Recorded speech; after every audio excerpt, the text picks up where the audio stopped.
Зарадвайте себе си и близките си с дъкотия! Сгъни, зареди, използвай! На кого е нужна китара без струни? Обичате да пеете по душа, а гласът ви е като прегракнала кокошка с гнойна ангина и двустранна пневмония?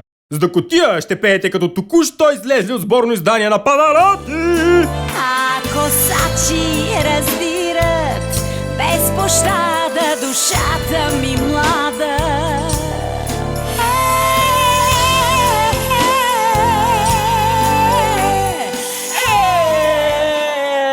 Главата ви боли, защото пак сте препили или отново сте паднали по стълбите, докато сте говорили по телефона. Просто допрете дъкотия до болното място и сте готови за нови подвизи.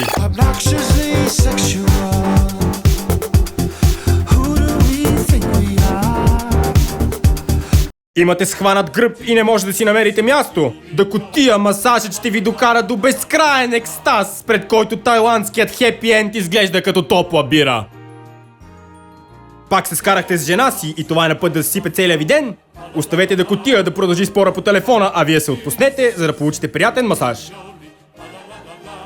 Сънувате един и същи сън? Как обикаляте вечер с нощ по хранителните магазини и рецитирате Шекспир на 3 езика на продавачите?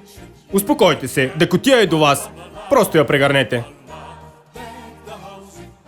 Акумулаторът ви е сдал багажа? Не се тревожете. Сложете дъкотия на капака и завъртете отново стартера. А дали забелязахте, че резервоарът изведнъж се оказа пълен? Имате проблеми с опорно-двигателния апарат? Просто допрете дъкотия до капачката на болното коляно и още днес 2 модни агенции ще ви потърсят за ментор.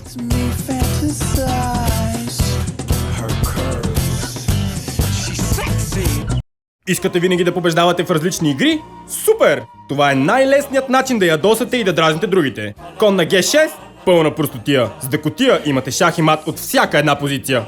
За пореден път сте нарекли вашия най-добър приятел тъп суджук и той ви е сърдит и унил. За да поправите грешката си, просто извадете дъкотия, сложете слънчевите си очила и го накарайте да гледа към кутийката. Ще се наложи отново да му се представите, защото няма да си спомни името ви. Отново сте бавен и всички ви изпреварват, а депресия тегне над вас? Няма проблем! Дъкотия е пекла сладки цяла нощ! Не може да съберете 2 и 2? Да бе!